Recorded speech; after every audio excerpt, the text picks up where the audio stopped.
how you doing, man? I want to start there. You good? Yeah, I'm all right. I don't know. Do you know about stuff that was going on like the last week? Yeah, man. You had a crazy week, man. Yeah. So no, I'm good now. It's it was that whole thing with my mom passing was nuts. Right. But I think I'm going to actually do a 30-minute special just on the whole thing. You know. Yeah. The jokes that you were putting during the week, I was like, do I laugh? Do I like want to comment?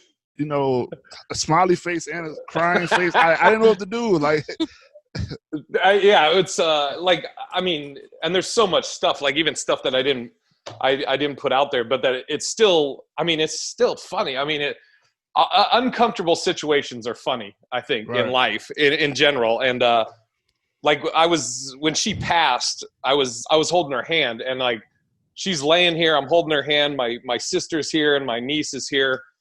And, like in the movies, when somebody passes where it's like, they die of old age or natural causes, whatever, it's always like some beautiful thing where they're like, don't forget, I'll always remember you. Yeah. And then their eyes slowly close, and then they're just like, and it's like, man, my mom was like, her right eye it was like always closed. And then this one was just open a little bit. You don't want to laugh.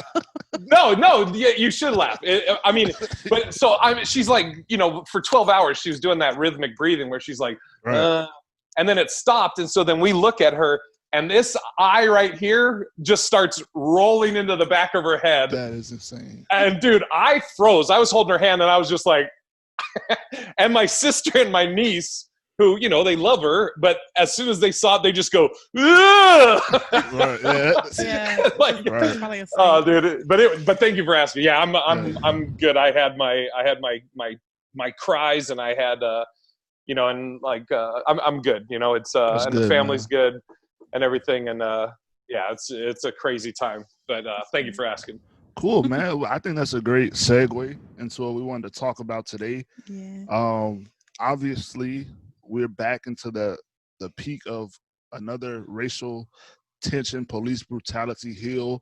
And I always like to turn to comics because I feel like they have some of the best perspectives on situations, especially ones, like you said, uncomfortable situations. It brings a different point of view that us normal people would never think of.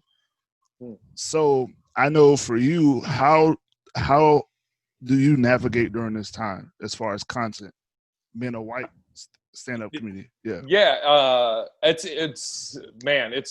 a great question, and it's interesting because it's there's so many things that go through my mind as I'm posting stuff. It's not if I'm posting something about Black Lives Matter, or if I'm posting or I do a post. It's never anything that I'm second guessing on the, I guess you could say, the political part or for the cause or for the protest. Right. I never I'm like, oh, should I post this? It's always like a comedy thing, because when this was all going, I mean, it's still going on, but like when it was like, first starting, and I'm like, is it right to post something funny, and then and then also I think, like, should my funny be geared towards Black Lives Matter, or should it? Side? Should it well, no, I don't mean the side. I mean more just like, should I have today I did a video on my stupid haircut thing, right? My faded thing. So like I would be thinking like, okay, should I do something, where I'm putting in a message related to Black Lives Matter, or is just the funny is the funny, and then this is, if I'm posting something about the protests, then that's its own thing. And then you post it, and then then you'll have times when you're like you're almost like, okay, is there going to be backlash on this? Are people going to I don't can we swear on this or not? I'll make sure I don't swear. I mean, if you do, you do. I won't. It comes out. No, I'll be good. No, but you wonder if there's going to be backlash, like like, oh, you know, it's is it enough? Are you doing enough? There's all these things that are going through your head. Cancel culture at an all-time high. Like, yeah, they're looking for people. You can make a typo and be canceled today. Oh, like. Seriously. Right. And so as an example, I have a joke that I wrote after the Trayvon Martin thing, where it's a commentary. Like the whole gist of the joke is that white people do all these extreme sports because we don't have enough fear in our day-to-day lives. Right. And that all came about from the Trayvon Martin thing. And I said in a video with All Def at one time, I was talking about extreme sports, and I was like, being black in America is extreme enough. Right. Yeah. And then I worked it into this Trayvon Martin commentary. But sometimes you wonder if people are going to even get that, Right. you know? Yeah. Like the punchline was, I was like, you know, you ask a black dude, be like, hey, you want to go bungee jumping? He'll be like, nah, I think I'll just try and walk to the store, not get shot, you know? Right. Maybe wear a hoodie. I'm a real adrenaline junkie, you know? Right. And, you know, so then you wonder if people will get that, or if they miss it, and are they going to be like, oh, you making jokes about a black man being, or a black kid being killed? Yeah, they'll take it the wrong way, yeah. So I 100% am like overthinking everything, and am I doing enough? What more can I be doing? You know, and then also another angle of it for me specifically, I come from a family of cops. Like I don't know if you knew this. Yeah, I never knew that. No, I did not. So check this out. On my dad's side, my uncle was head of the gang task force in Portland, Oregon. My grandfather worked at the police station. Oregon. Oh yeah. They came up from LA this is back in the day. I'm an old man. There used to be this one white dude that was a blood, and they called him Big Red. He had red hair, and so stupid. But yeah, so my uncle was a cop. My grandfather was a cop. My grandmother worked in the records department at the police station. Wow. On my mom's side, my grandfather came over from Ireland and was a police officer, and then chief of police. Right. So I grew up around cops, and so it's like, you know, I have to sometimes check myself when, you know, it's that I don't get that kind of that all lives matter-ish thing when people are shitting on cops. When people are like, look at these cops, I can't be like, well, no, not all cops. You know, it's like, I know, yeah. It's tough, man. Yeah, and my uncle actually, I was talking to Kev about bringing him on Aska if he'll do it. I never asked him, but my uncle, while he was on the police force, he actually went against another police officer, like in court. And what's crazy is he got demoted, like that. You know, what is it called? The blue line, or what? Blue line, back to blue or something like that. Yeah. That's a real thing, because when he went against like this other cop in court, they demoted him, and I think he ended up retiring early. And I remember my grandmother was so upset because like our family had done so much for the police, and then here, but they didn't care. Yeah. Right. So I guess that's a long answer for. Yeah. So for you, well, what all do you do? Because I know we see you do stand up. We see you across All Def. We see you on Aska. We see you on. So are you primarily a stand up? Is your primary? Then the creative is the rest, like the. Yeah. So I before I mean, how far back do you want me to go? Well, I'm also old. I'm an old man. Like so it's like when I tell people like the stuff I've done in my past, people are like, dang, would you do it when you were 2? And I'm like, nah, I'm just old. But I worked in corporate America. Like I was a operations manager at Yahoo, and then I was a director of technical support for this online data storage company in Boston. I taught MMA for 12 years. I had a martial arts school in Oregon for a couple of years. And then I've been doing stand-up now for about 12 and a half years or 13 years. And, but that's my income. So I tour, doing, you know, clubs around the country. I was actually in the middle of, like a 6-week tour in Massachusetts when the Corona thing all happened. And then that got cut short. And then, over the last, I guess, year and a half, I've been really trying to focus on like getting my social media game up. And I looked to Kev for input and advice and all that. So right now, are you are you back on the road yet or not yet? No. So what was it? About 3 or 4 weeks ago, I did a club here in Phoenix. And that was my first time back at an actual club since March 15th. And then I got offered work like right after that, but I wanted to take a couple weeks off to see if did I catch anything from that. Right. And then my mom happened to die, which was so inconvenient. See, I'm ready for this special. Yeah. Are you guys in bed? Yeah, that's the whole thing. That's why great. Yeah, we just shoot from my bed, man. That's great. You look so comfortable. Yeah, it's fun. So let's go back to I guess the whole racial thing. So you tour with Kev a lot, I guess. Not a lot. Like so Kev usually has Tahir Moore and Tony Baker tour with him.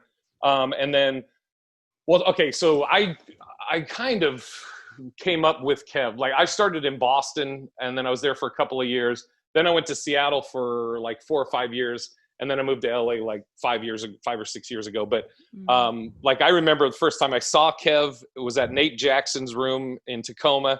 And like we clicked right away. I thought I was like, this guy is so likable. It's disgusting. Like he is so likable. Yeah.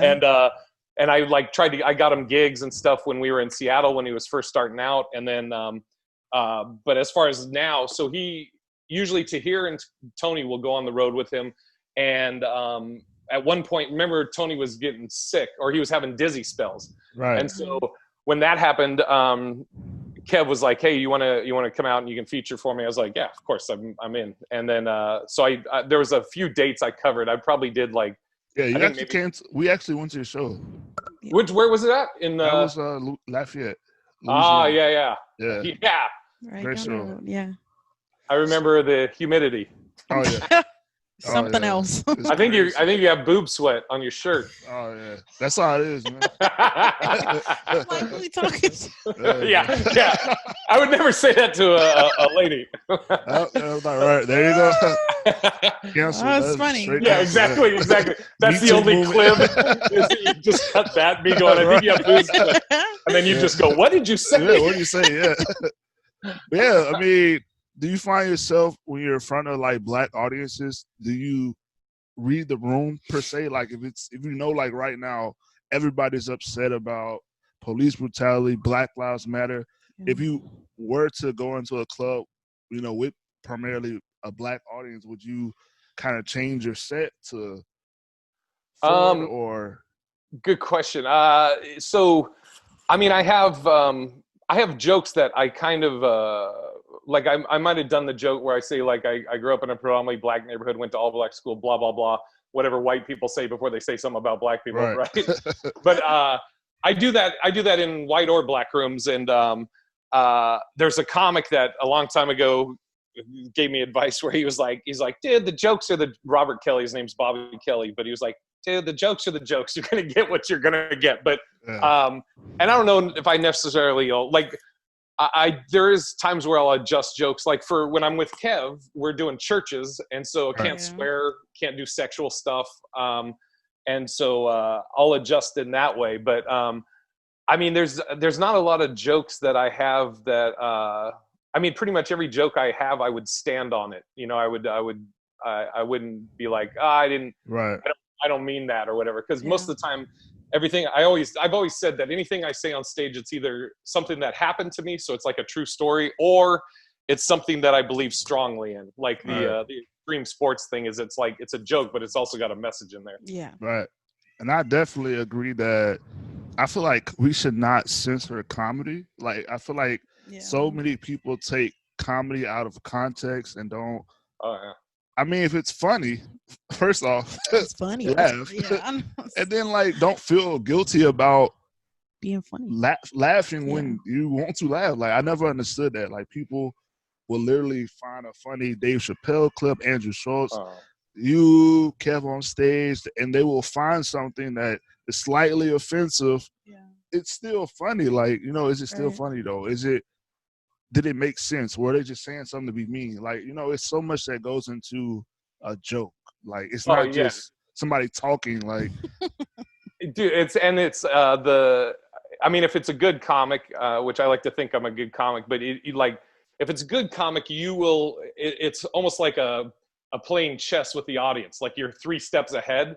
So like if I'm doing a joke about something that I know can be a touchy subject, I will within the joke make sure all my T's are crossed, all my I's are dotted, so nobody can come back and be like, "Hey, what about this?" And I'm like, "Oh no, I addressed that when I said this." Oh yeah, I already told you. Yeah, I already told you. You weren't paying attention, and now you're mad. Yeah, 100%. And so I just that's one thing. If I'm trying to or if it's a subject that somebody could get offended at or whatever, I try and make sure it's undeniable and every base is covered that they may try and attack it or get offended at it. You know? All right. So what's next for you? I mean, we're still kind of in the COVID thing where we're still somewhat in the police brutality, Black Lives Matter. We got elections coming. So what's next for you as a, comedian right now? Like, so I'm right now, I actually, this coming Monday, so as a comic, unless you have a manager or agent, which I don't, so I do everything on my own. So what that entails as a comic is, during the week, you'll send out what's called avails, which is like you're sending to a comedy club. You're saying like, hey, these are the dates I have open. If you have an opening there, I can work there. And then you figure it out and you're like, okay, cool. I'll be there the week of July, whatever. Right. So when all this stuff happened, I stopped sending avails and my gigs all got canceled. So this coming Monday, I'm going to start sending out avails because clubs are starting to open up again. Yeah. But that'll be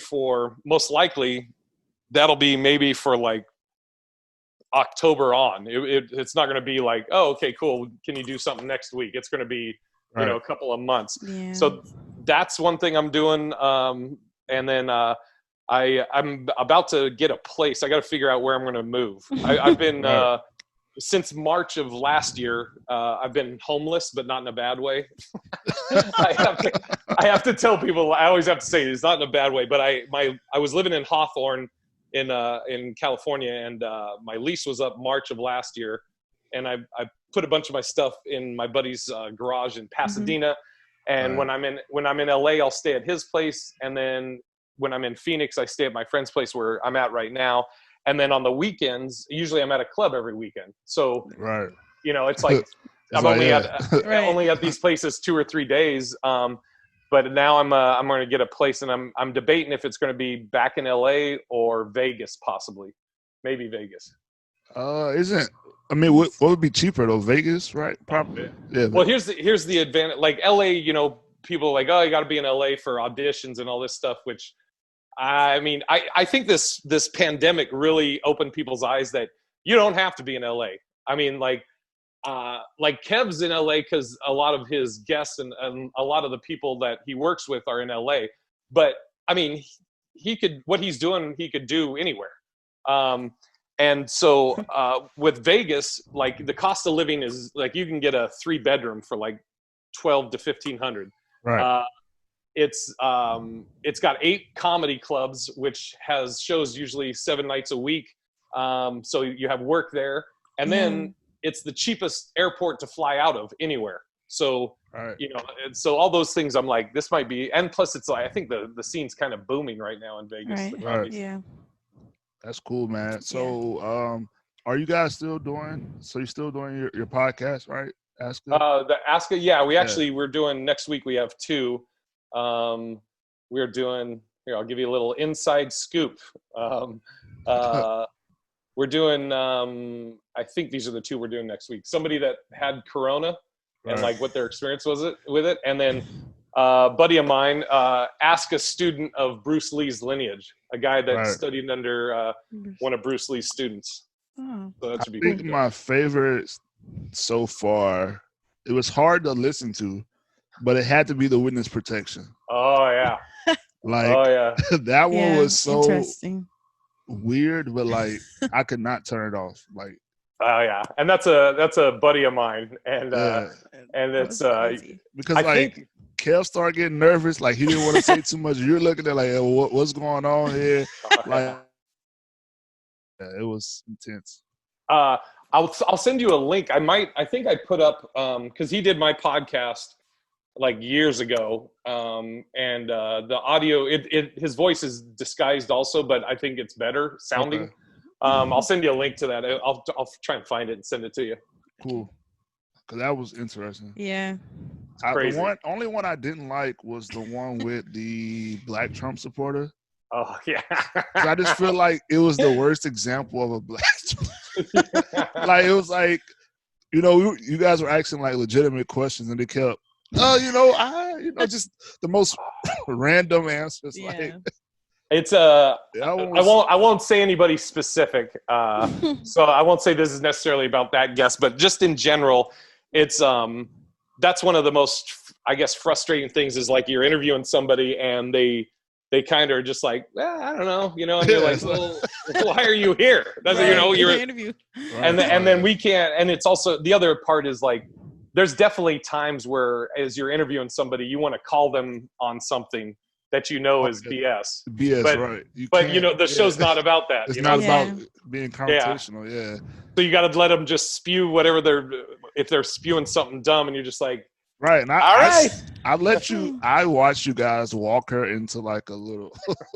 It's like it was almost like wasn't fair because you guys are smart, good with words, and comedians. So you guys were like setting her up for a punchline that never came. And I was like, oh, they about to kill her. Like it was brilliant, man. I'd say one of my favorites, just because I didn't know him before and like I love him, is Dre. Ask a Little Person. Oh yeah. Oh yeah. That was great. So funny. That was a great one. And he was somebody I liked because he wasn't offended. And he was informative. Yeah. And he didn't mind y'all asking him questions. I learned so much about how to approach people who are different just from that. Oh yeah. That aspect, like, and Kevin and I both, we learn stuff all the time. Like, one of the things I've in explaining white privilege to somebody, I got from doing the ask a person in a wheelchair, because she said we had able-bodied privilege, and I had never even heard of that or knew what that was. Right. And she was like, it all came from we didn't even think about how she getting into the house with stairs and everything. And she's like, she goes, that's your able-bodied privilege. And I was like, whoa. Right. I was like, oh, okay, it's like a thing you don't even recognize or think about. Right. And I've used that, like some of the stuff I'm posting, somebody will, they always want to let you know when they're upset and they're going to unfollow you. And you're like, right. Cool. All right. See ya. Yeah, Kick rocks. But this guy was like, I had posted, I was in a debate or whatever with this guy, and I was posting that the crime rate is, or the sentences are like twice as long for black men versus white men for the exact same crime. Right. And this guy was like, well, what about, women get even less? So is there female privilege? I go, oh yeah, there's all kinds of privilege. And then I went into explaining the able-bodied privilege, and it's so funny though. Like the people that are it's like, okay, great. And it's also a weird thing. It's such a passive aggressive thing. Like, I'm gonna unfollow you. Yeah, You're like, ooh. Well, right. Right. That's why, like we're literally about to put out an episode kind of talking about how cancel culture is a myth in a way. Yeah. Because I think the only person we've ever successfully canceled is R. Kelly, but we really didn't cancel him because people still listen to his music. And he was already he put everything out already. He probably could go on tour right now. And people Let's just be honest. Yeah. Like, yeah. I'm trying to think. Donald Sterling, but I mean, I think he got paid still, even though he had to sell it. Yeah, he sold a team. Yeah. I mean, it's like how do you cancel people that you didn't put in that place? Yeah. You know what I'm saying? Yeah, you're canceled. Here's $1 billion. Here's $1 billion. R. Kelly, hey, you're canceled. Well, he went to jail. Right. But a lot of people who don't even like the people or support them be trying to cancel them. Like, it's like, especially comedians. Yeah, like people don't even don't go to even shows. follow them. You don't even listen to their stand-ups, and they're canceled. Okay. Yeah. I mean, I remember Ari Shaffir. Do you know who Ari Shaffir is? I think so. He was the one that when Kobe passed, he was like, yes, good. okay, yeah. And he, like, I'm not friends with Ari. I mean, I'm friendly with him. Like, if I saw him, I'd say what's up or whatever. I don't know him like intimately. I don't have his number, but he's always been a person that pushes boundaries. And that whole thing, like, he does that when anytime anybody really famous dies, he does the same thing. He basically talks smack. But I remember when he put out an album, and in the album, he names a lady that's a comic that has one arm. And he's just like talking mad smack about her and saying like she was annoying, blah, blah, blah. And people were trying to get him canceled for that. And he doubled down. He goes, he said something like, "Hey, here's my video on bullying," or like, and he retweeted his own video. And then he said something that it's pretty true. He's like, you just keep quiet, and then in 2 days something else will come up, and that'll be the new thing. And then exactly. we've learned that over this past few months. We've learned that, especially this past few weeks with when everything was going on. It's like this person was canceled, the next day it's a corporation, the next day it's a different, so it was just like, hey, who's canceled today? Like, it's I mean, you think about that when not like the comedy stuff I posted, but like I said, like, am I doing enough? Or as I post something, a funny video, are people going to be like, oh, really? You think it's time to make jokes and this and that?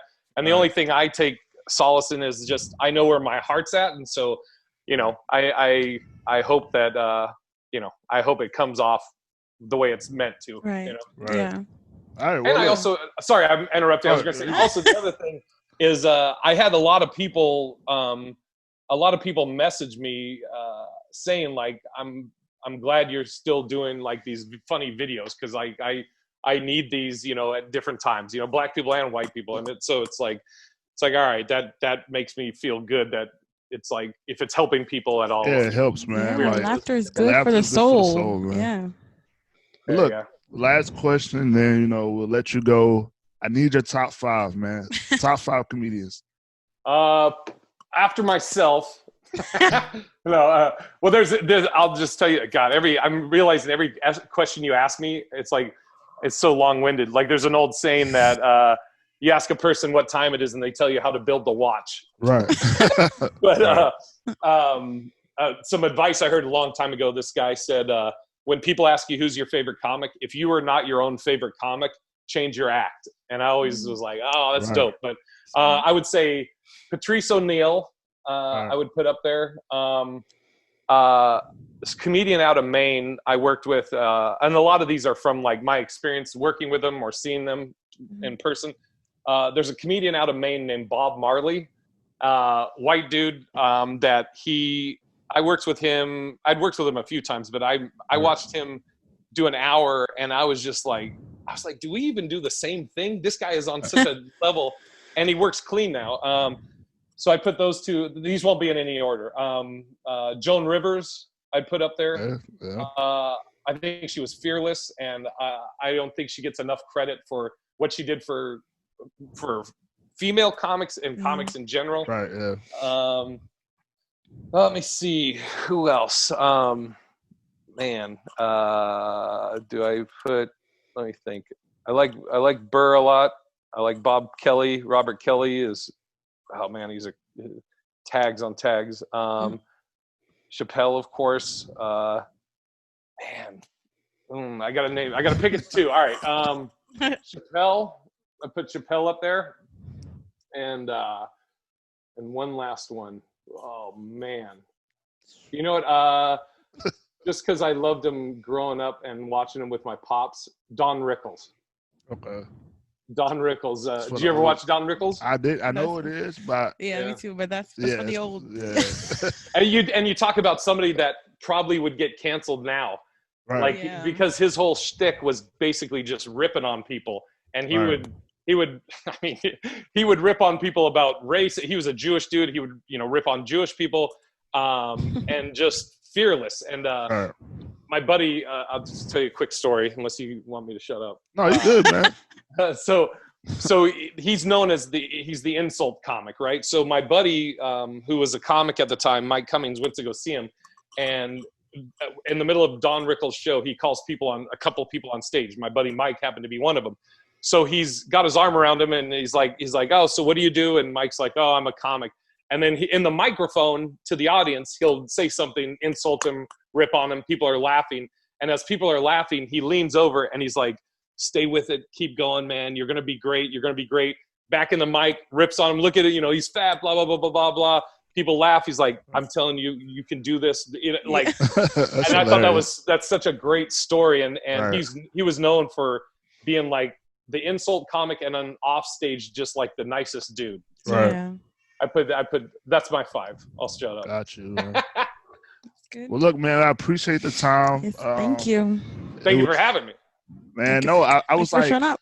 Nobody ever asks a host Right. to talk. Yeah, like nobody ever interviews them. Yeah, like these are the funniest people ever. Yeah. Like I want to hear their takes on what's going on. So I appreciate the time, man. I appreciate you guys. Thank you very much. Cool. And Thank what's you. all your stuff where people can Big find Irish J on everything. On Big everything? Irish Jay. Yeah. Cool. Sounds good. BigIrishJ.com, everything. Sounds good, All man. right. When's this come out? I don't know yet. So she's right. about to have a baby Yeah, in like a week and a half. in a week. So probably sometime. Congrats. Thank you. No, don't say it. But no, it'll probably come out either next week or probably next week, just to stay relevant. And, yeah. I'll definitely let you know. I'll make some promo and all that, and For sure. Right. I mean, if you could postpone the birth. I know, right? Hey. Yeah. We had control. Yeah. Just kidding. Yeah. Well, man. you guys be safe. We'll do. Dude, it's so crazy that, like, I've always said that to people. Like, I'll be like, hey, be safe. And it was always kind of like I'll be safe, whatever. Sure. Yeah. Now it's like, be safe. As being black, be safe, please. Be safe. Right. It's nuts, dude. Same thing, man.